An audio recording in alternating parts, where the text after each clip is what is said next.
యేసు రక్తమే జయం పరిచర్య ప్రైజ్ ద లార్డ్. జనవరి 6వ తేదీ 2025. ఈరోజు దేవుని వాక్యము, నీ దేవుడైన యెహోవా నీకనుగ్రహించు దేశములో నీవు దీర్ఘాయువంతుడు వగునట్లు నీ తండ్రిని నీ తల్లిని సన్మానించుము. నిర్గమకాండము 20వ అధ్యాయం 12వ వాక్యము. నీ తల్లిదండ్రులను నీవు సంతోషపెట్టవలెను అని దేవుని వాక్యం సెలవిస్తుంది. నిన్ను కనిన తల్లిని ఆనందపరచవలెను. నా కుమారుడా, నీ తండ్రి ఆజ్ఞను గైకొనుము, నీ తల్లి ఉపదేశమును త్రోసివేయకుము అని దేవుని వాక్యం సెలవిస్తుంది.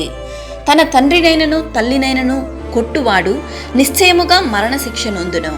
తన తండ్రినైనను తన తల్లినైనను శపించువాడు నిశ్చయముగా మరణశిక్ష నొందును.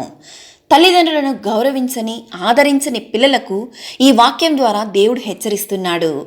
తన తండ్రినైనను తల్లినైనను దూషించు వాని దీపము కారు చీకటిలో ఆరిపోవును. నిన్ను కనిన నీ తండ్రి ఉపదేశము అంగీకరించుము. నీ తల్లి ముదిమియందు ఆమెను నిర్లక్ష్యము చేయకుము. తండ్రికి కీడు చేసి తల్లిని తరిమివేయువాడు అవమానమును అపకీర్తిని కలుగజేయువాడు. దేవుని వాక్యమును ధ్యానించి తల్లిదండ్రులకు లోబడి దేవునికి ప్రియబిడ్డగా జీవించుము. నీవు నీ దేవుడైన యెహోవా ఆజ్ఞలను అనుసరించి ఆయన మార్గములలో నడుచుకొనిన ఎడల యెహోవా నీకు ప్రమాణము చేసి ఉన్నట్లు నిన్ను ఆశీర్వదించి దీవించును. ప్రభువైన యేసుక్రీస్తు కృప మనందరికీ తోడయుండును గాక.